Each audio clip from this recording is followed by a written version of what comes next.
Viewer content warning. The information in this video contains topics such as mental, physical, and sexual abuses. Therefore, viewer discretion is advised.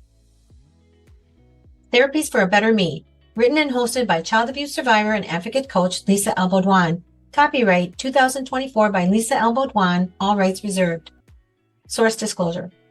While Lisa has copyright ownership of her theories, analogies, and most therapies that she presents, Lisa is not the owner of the sourced information that is sometimes used in her presentations. Please note, if you would like to use the source material, you must contact the sources directly to make such requests. It is also encouraged to research their information and to donate to their causes after watching this video. Thank you. Lisa's disclosure. Please note, I am not a doctor or a counselor or therapist. I am the survivor of child abuse. What I share may not be applicable to everyone and in no way should replace any medical or psychological diagnosis, treatments, or medications being used or recommended or directed by others. Any reliance you place on any information in this video is strictly at your own risk.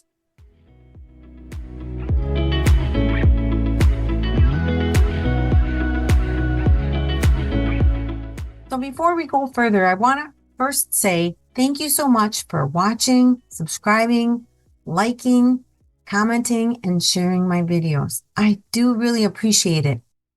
Now, if you're as old as I am, back in the day, you might remember we had gas station attendants. And those gas station attendants, when you pulled up to a pump, what they did was everything. They filled up your gas, they checked your oil, your lights, your tires, they did all of that. Then in time, what happened is slowly and surely, one by one, all those gas station attendants were dissolved, and all of a sudden you didn't have them. And I remember searching for gas stations that had an attendant, but eventually I had to face the fact that I was going to have to learn how to pump my own gas, check my own oil, which I'm not the best at doing. Point is same thing happens here, that same type of thinking where you have to be able to do everything. And it's not quite that easy. So when I first started out, I had an internet channel called Into the Rainbow. And what it had was this beautiful rainbow with a light. And so the idea was you go into the light, but then you also go out of the light because we're always learning and growing and learning and growing. And at the time, what happened was I was really worried. I was nervous that people wouldn't want to accept me for who I am and the content I had on there. And back then, all we had was basically website articles. I think I could put a 5-minute video on there. And what happened was during that time, I got this.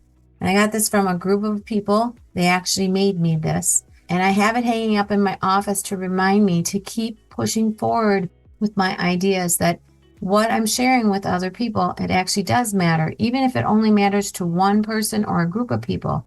So it's worth doing what I do. However, it is kind of difficult to try to share with everybody the experiences that I've had, along with trying to give them some answers at the same time.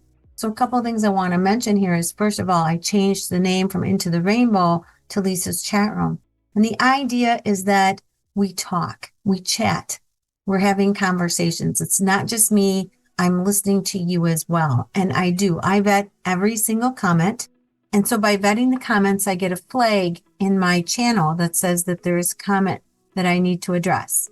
That's the first reason. Second reason is because there's certain rules I have. I don't want any profanity. Also, sometimes I find that these comments have links to other sites and they're just basically a commercial for someone else.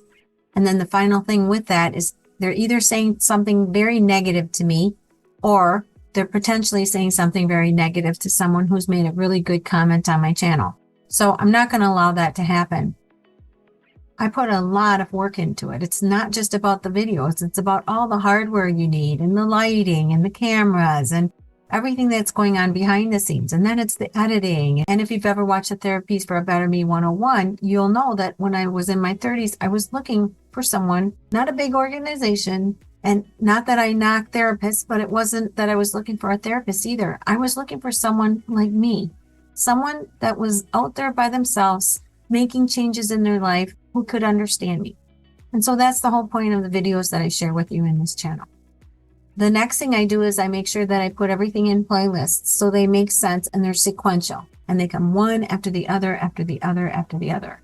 And that's the way that I've set it up within this video channel. But getting back to the comments, I do read every single comment.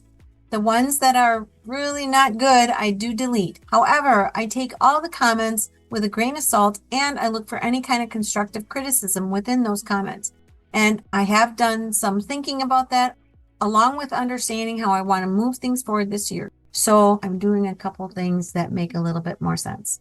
First of all, what I'm doing is I'm making sure that the content in all the previous videos are on target, on topic. I'm deleting out a lot of stuff.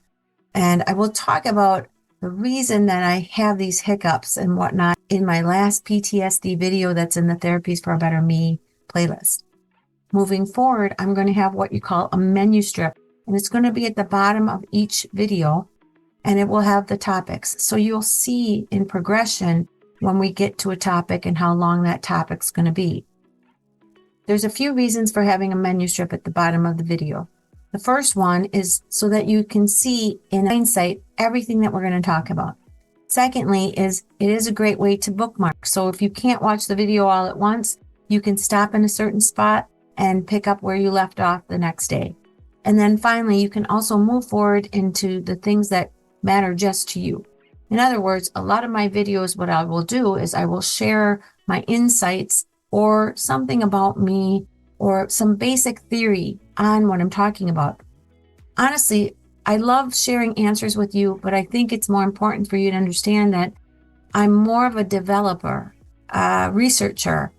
I would rather give you a formula and a calculation to the answers than the actual answer, because the answer can change. So with every single playlist I make, you can kind of see that concept that's going on behind the scenes if you watch the entire video. There's a way of thinking, and everybody has their own way of thinking, but the one thing that I'm really good at, even though I'm not an expert in anything, is researching and development and data design. So today in this video, I'm going to share with you some researching methods that I use behind everything I do, even the things I do at home, but also too, especially the videos that I'm creating. So the thing is you can move forward in this video. However, my advice would be to watch the video in its entirety. Just listen to it. Relax and think about the things that I'm saying, and then go back and apply whatever you need to in your own life to your own playbooks. Because as we grow, we learn different things at different times.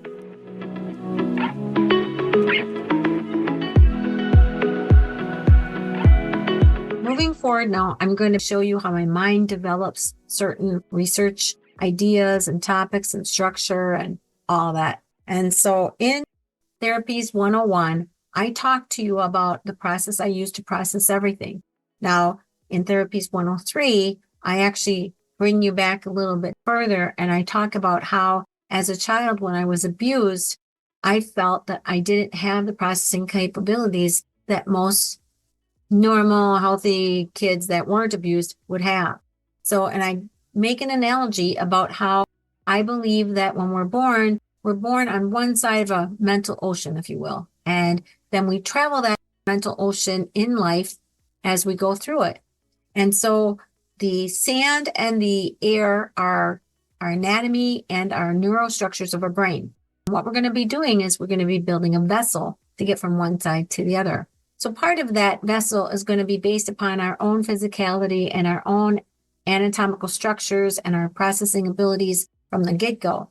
But a lot of it's from learned behavior and from getting to know things. And you get to know things through your parents or your guardians and through society. So as a child, because I was mentally and physically abused by my mother, I really didn't have the capacity to build a really good vessel. And because of the abuse, what happened is no matter what vessel I built, it was going to have holes in it.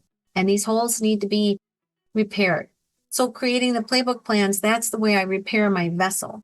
But getting back to the analogy, basically what I'm saying here is, however we're raised on one side of the ocean is going to really make a difference to how we get across that ocean.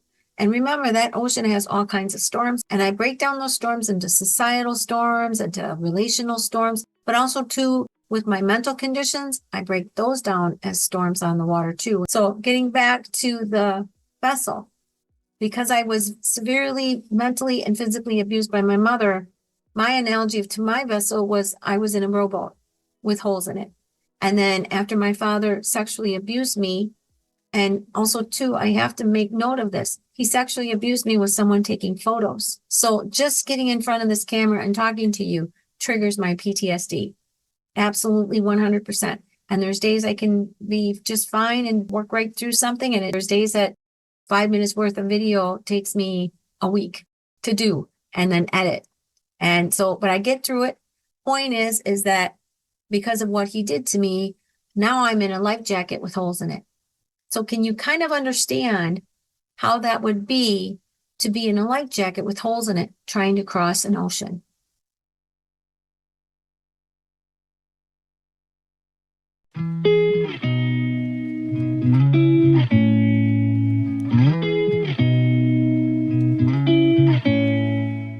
And we're all in different kinds of vessels. And people that have been traumatized are usually not in the best of vessels. Someone who is really healthy and doing okay, they're going to be in an aircraft carrier. That's the optimal, right? It would be the optimal to have all the navigational skills and everything like that. But because I wasn't raised to be able to process, let alone understand anything, I didn't get the education I needed. I didn't get that societal structure that I needed either. The support from family, friends, and classmates and teachers. Some a little bit, but not much, because I was constantly being put in different foster homes. I was constantly in different group homes, and I was constantly in different schools. I went to many different schools. So point is that what I'm doing is I am creating scenarios to help me maneuver through that ocean.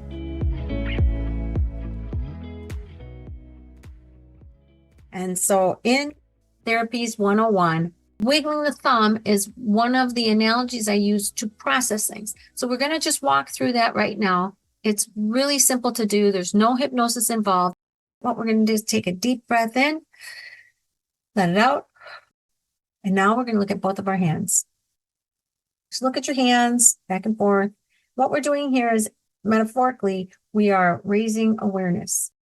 Now we're going to look at one hand. Doesn't matter which one, but we're going to look at it really well.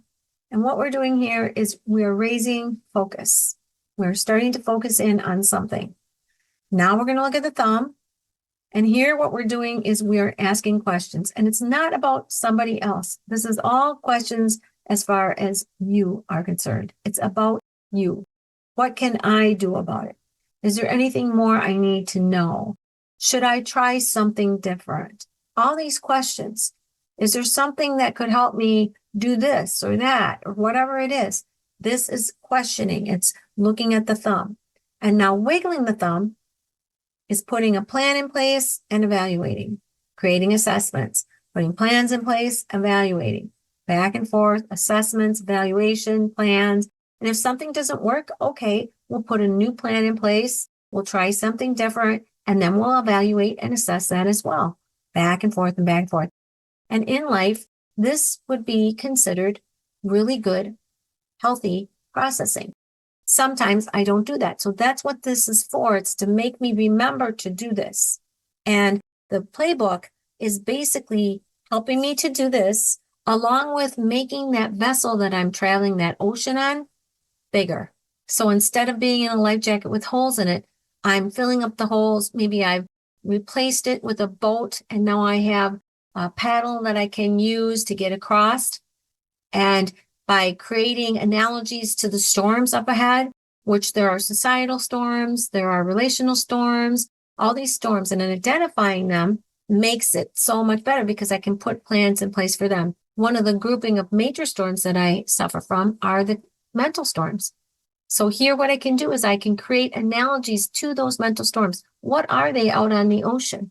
And I talk about that in my Therapies 103 more.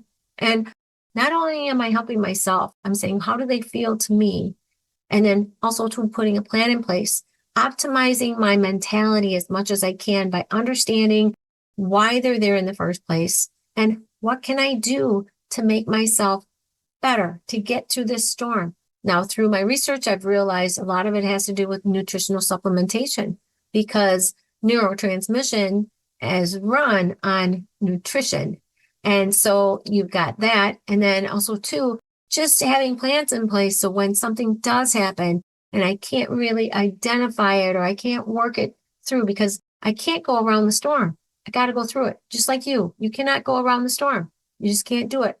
You got to go through it. So you put the plans in place so that you can get through that storm, whatever it may be. The other good thing about this is because I have the analogies for it, well, now I can share that with family or whoever, and they can start to see, oh, I get it. I can see what's going on. And so that way, if I'm triggered by something and I don't want to talk, well, they know that I'm being triggered. I have to let that calm down, and I do certain therapies. So that's what wiggling the thumb helps me to do. It helps me to process while I'm going through those storms, and it helps me create therapeutic plans and do the assessment and the evaluation. So here we have the steps, and the steps are basically both hands is awareness. The right hand or the left hand, whichever one you want, this is focus. The thumb, this is questioning. And then wiggling the thumb, this is creating a plan and doing evaluations and assessments. So round and round and round we go. But this is basically what is going on. This is the way that I've structured my brain to think in order to get through storms and everything else, but also to how to research, how to look at different things, how to look at different scenarios and different patterns within the environment, whatever's going on. So wiggling the thumb, that's the number one research method that I use. That's it for this video on the mindset of the mental ocean and wiggling the thumb analogy research methods. In the next video, we'll be looking at the research method of Medical Protocol 101, where I share my experiences of my medical healthcare education and how I was taught medical healthcare field hierarchy and the medical protocol known as SOAP, a process that I was taught of how most medical examinations are evaluated within the medical field, along with the understanding of continuing education and where I apply this research method to my everyday thinking and therapies. The link for that video is in the description below, or it is also the video following this video within the playlist on my channel. So make sure to watch that next time. But until then, please stay safe and stay healthy, and I hope to see you again here in Lisa's chat room.